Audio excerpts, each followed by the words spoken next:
What you are about to hear is far more than just a historical account. It's a chilling, haunting narrative that will grip you, hold you captive, and refuse to let you turn away from your screen until the very last second.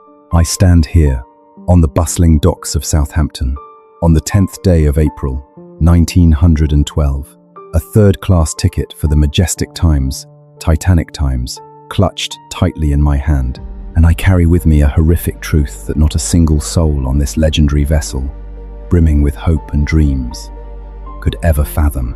In precisely 4 days, over 1,500 lives will be extinguished forever, swallowed by the icy depths of the Atlantic Ocean.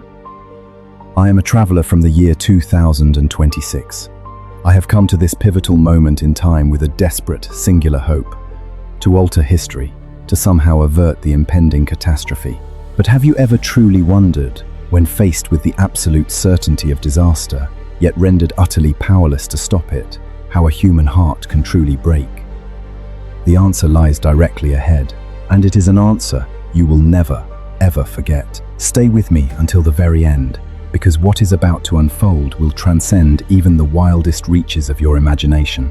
My ultimate goal, a desperate necessity rather than a frivolous wish, is to find a way into first class by any means possible. But for now, my journey begins here, among the third-class passengers. As I stepped onto the gangway, the crisp sea air biting at my cheeks, I was immediately pulled aside for a health inspection. A gruff official, his face etched with authority, took my hand firmly, examining each finger with a scrutinizing gaze. It was in that instant I understood. The invisible, rigid lines of social class had begun to define everything, even before we had truly set sail. First-class passengers swept past, their movements unhindered, their presence unquestioned. They were waved through, granted instant passage, without a single interrogating glance. I, however, was fortunate enough to pass his inspection.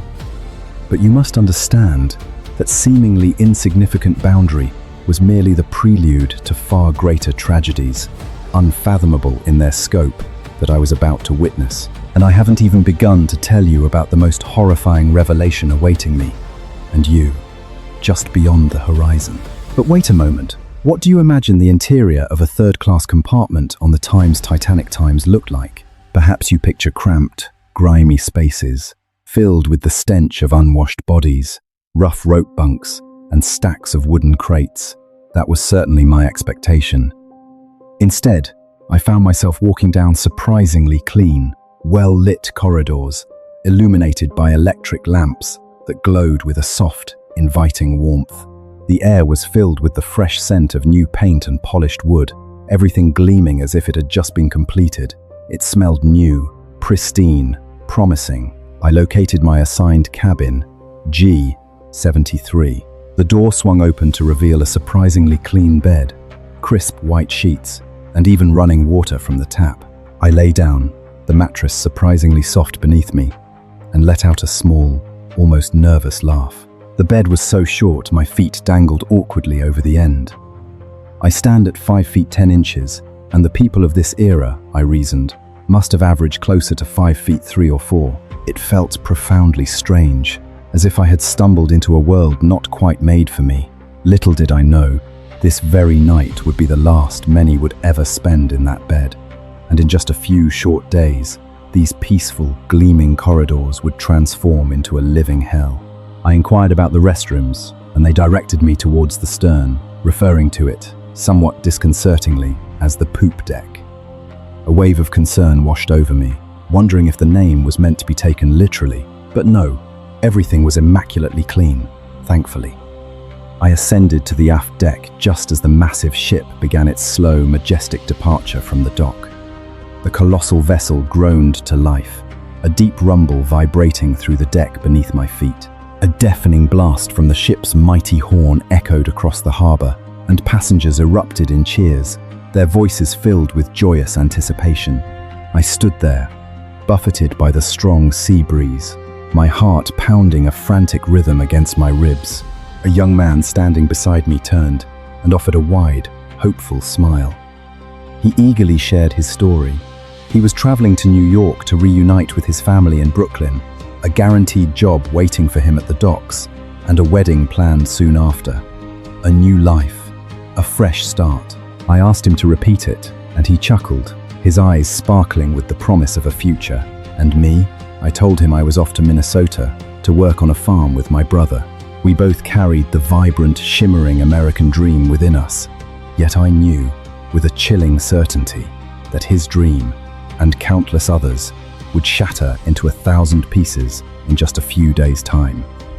And the most agonizing part, the secret that pressed like a lead weight upon my chest, was that I wouldn't tell them the truth. You will soon understand why. By lunchtime, my stomach was growling fiercely. I made my way down to the third-class dining saloon, clutching a printed menu in my hand. The appetizer was rice soup. My imagination conjured up a thin, watery broth with a few sparse grains of rice, a mere sustenance. But to my surprise, they brought out warm, crusty bread. I dipped a piece into the rich soup, took a bite, and a wave of unexpected deliciousness spread through me. It was followed by succulent roast beef and then a sweet plum pudding. I ate heartily, each bite filling me with a comforting warmth. This was, without a doubt, the best meal I had ever had on a ship, even in third class. I thought to myself, I may not be a first-class lady, and truthfully, I don't need to be. But can you possibly imagine the unbearable irony? In just a few short days, these very people, laughing and sharing stories around these dining tables, would face a reality so brutally different, and this brief, comforting moment would be utterly annihilated by a dark secret that only I possessed. But you know, it was that evening when everything truly began to change. The common room buzzed with life, the lively strains of a violin and accordion filling the air. People danced with joyous abandon, their laughter echoing, their faces alight with innocent happiness. I too joined in, clumsy and a little self-conscious, but no one seemed to mind. A young man, whose name I would soon learn was Liam, gently pulled me aside. He leaned in, his voice a low whisper. I need to tell you something. I followed him out onto the deck, the night air cool against my skin. It was then, standing beneath the vast, star-strewn sky, that I made my confession. I am a time traveler, I told him, my voice barely above a whisper, from 2026. I'm documenting this journey for my audience, and I need a way to get into first class. Liam smiled, a knowing glint in his eyes. He knew of an unlocked gate on E-deck, he explained, where the watchman would be absent for about 20 minutes each evening. The gate, he assured me, was never locked. But what I haven't yet told you is this. The very act of slipping through that gate didn't just open a door to first-class opulence, it opened an entirely different kind of door. A gateway that would lead me to witness both the most magnificent and the most agonizing sights on this ship, forever altering everything I thought I knew. I changed into the period dress I had brought with me, my heart hammering against my ribs like a frantic drum. The heavy, unfamiliar fabric felt stiff against my skin, but I had to blend in. Liam and I moved swiftly, almost running, through the dim corridors. The gate appeared, almost beckoning us. We slipped through, our footsteps muffled by the thick, luxurious carpets that silenced any sound. This was real wood, I noticed, not merely painted surfaces. And then I saw it, the grand staircase. It was the most majestic, awe-inspiring staircase I had ever beheld on a ship, or perhaps anywhere. A symphony of polished oak and wrought iron, crowned by a magnificent glass dome that hinted at the stars above. I ascended each step, trying my best to glide with the effortless grace of a first-class lady, though my heart pounded with a mix of excitement and profound dread. But do you know why I felt such an overwhelming surge of guilt? Because I was walking on the very same vessel that I knew with absolute certainty would become the watery grave for hundreds, perhaps thousands, of these unsuspecting souls. And what I was about to witness above, in the hallowed halls of privilege, would leave you utterly breathless, stealing the very air from your lungs. A noble woman, her posture impeccably elegant, passed by. I ventured a question, asking her thoughts on the journey. She offered a brief, polite reply, her words clipped, making it clear she had no desire to engage in lengthy conversation with a stranger. I managed a small, strained smile and continued my silent exploration. This was the first-class reception room, an expanse of luxurious silence. The atmosphere was so refined, so opulent, I barely dared to breathe. Liveried waiters circulated, serving an elaborate 11-course dinner. I gazed longingly at the delicate, miniature sandwiches and cups of tea, my stomach grumbling with a hunger I couldn't assuage. I was an intruder here, a ghost from the future, and I could not stay. So, I slipped past and peeked into the men's smoking room. The room was breathtaking, resembling the most expensive, exclusive library in the world. Dark mahogany paneling, supple leather armchairs, stained glass windows depicting fantastical scenes. It was, unfortunately, off-limits to women. I retreated to the outer deck for a walk. The air was bitingly cold, yet the starry expanse above was truly magnificent. A blanket of diamonds spread across inky black velvet. 3 nights had passed aboard the Titanic. Tomorrow, April 14th, would be the day of destiny. I knew, with a crushing weight of responsibility, that I had to warn the captain. But can you possibly imagine the sheer terror of carrying such a monumental secret, a truth so unbelievable, knowing that no one would believe you? And what that moment of confrontation with Captain Smith would feel like, the words heavy and awkward on my tongue. The following morning, a rumor reached my ears. Captain Smith would be attending a private dinner party that evening in the first-class a la carte restaurant. This was it, my one agonizingly narrow window of opportunity. I hastily donned the heavy, period-appropriate dress again, its voluminous fabric weighing what felt like 18 kilograms, placed a delicate hat upon my head, and sat waiting in the elegant Café Parisien for what felt like endless hours. My mind raced, rehearsing the words over and over, desperately trying to craft the perfect, most convincing plea. Captain Smith, I have reliable information regarding a very large iceberg field tonight. Please, sir, I implore you, reduce speed after dark. It sounded logical, didn't it? Reasoned, urgent, undeniable. But what I haven't yet told you is this. No matter how meticulously I planned, how desperately I tried, his answer would force me to confront a bitter, unyielding truth about human nature itself. A truth that would lead directly to the inevitable, fateful moment I was utterly powerless to prevent. At precisely 9 o'clock that evening, Captain Smith emerged. My heart leaped into my throat. I lunged forward, my desperation overriding all decorum. Captain Smith, please, just 1 minute of your time. There will be many icebergs tonight. Please, reduce speed. He turned, his gaze calm, perhaps even a little weary, and replied that they had already received multiple warnings and that his officers were diligently monitoring the situation. He did not believe me, and honestly, how could I blame him? A complete stranger, a young woman, suddenly blocking his path, claiming to know of an impending iceberg collision. Who would believe such a fantastic tale? But in that moment, as his words of polite dismissal hung in the air, my heart shattered into a million pieces. Because I knew, with an agonizing certainty, exactly what was coming next, and it was drawing impossibly close. That night, the sky was an inky, moonless black. The temperature plummeted below freezing, a chilling precursor to the tragedy. 11:38 p.m. 2 minutes. I stood there for what felt like 20 agonizing minutes, my eyes straining, fixed on the impenetrable darkness ahead. And then it appeared. The iceberg, a ghostly white behemoth emerging from the blackness. The helm spun sharply. The collision, when it came, was so slight, so subtle, that most passengers, safe in their bunks, sleeping soundly, felt nothing at all. But I knew this was merely the beginning. And what transpired next will leave you utterly breathless, because it was in that precise moment that the true tragedy, the real hell, began to unfold. A nearby passenger, roused by the slight shudder, asked me if I had seen anything.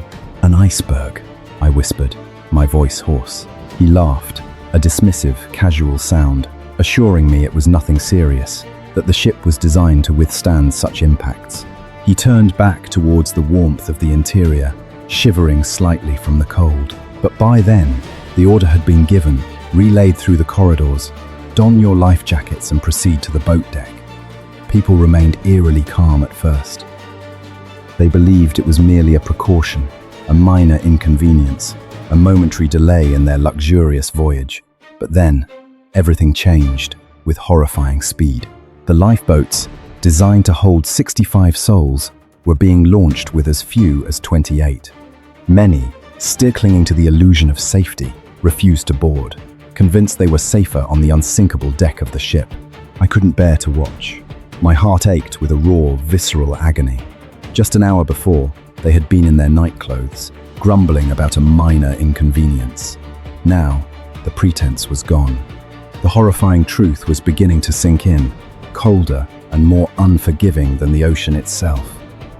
I witnessed it all with my own eyes, every harrowing detail, and that unbearable pain continues to haunt me to this very day, never, not for a single second, fading into memory. The vibrant dreams of countless immigrants, their laughter echoing with such hope in the third-class dining room, the breathtaking, opulent splendor of the grand staircase.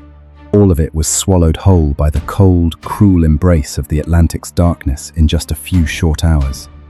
My heart was shattered, torn into countless pieces, as I watched families being ripped apart amidst torrents of tears, mothers clutching their children, screaming in desperate anguish, pleading for just one small space on the tragically few lifeboats.